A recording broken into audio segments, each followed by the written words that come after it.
everybody, welcome back to the Josh Wiley channel. Today I'm going to do a review and show you all this AR-15 rifle, which actually was my first AR-15 I ever got and the only one that I haven't built.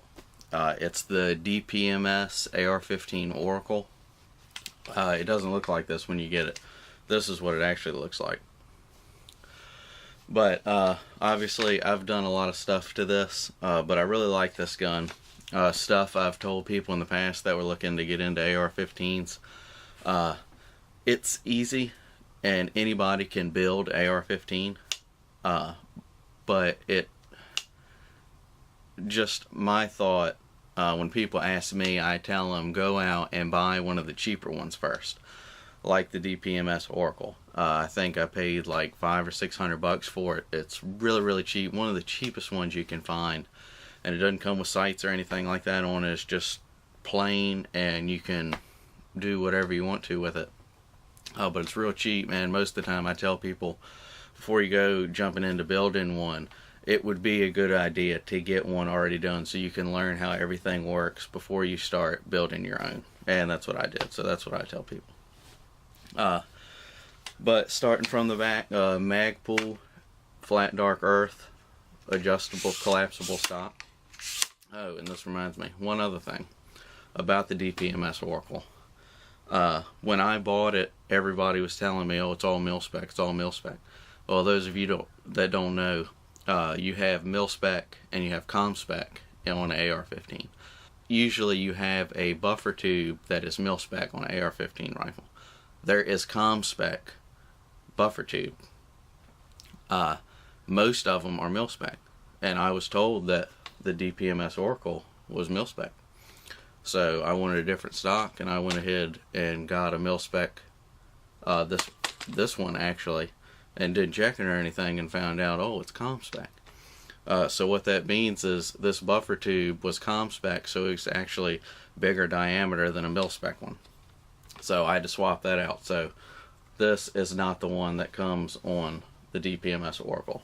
If you plan on getting a different stock, usually you get mil-spec because mil-spec, you have a whole lot more options, so I went ahead and put a mil-spec buffer tube on here.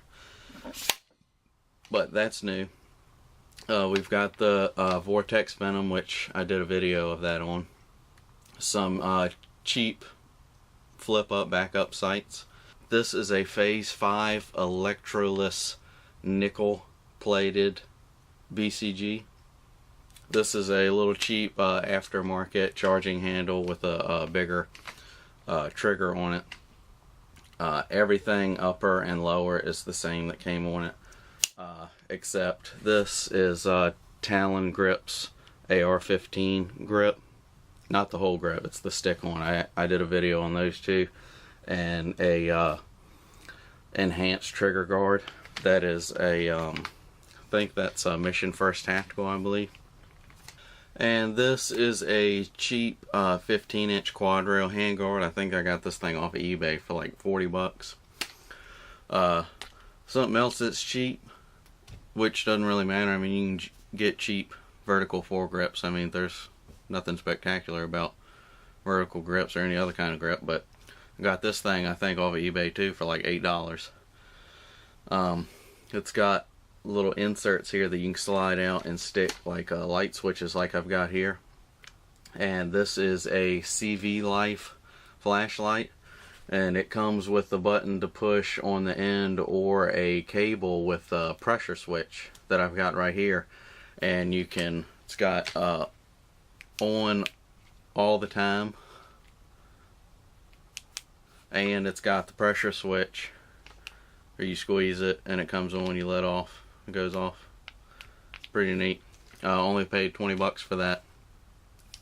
And it's the regular 16-inch phosphate barrel that came on it with a carbine length gas system, and the original regular A2 flash hider on it.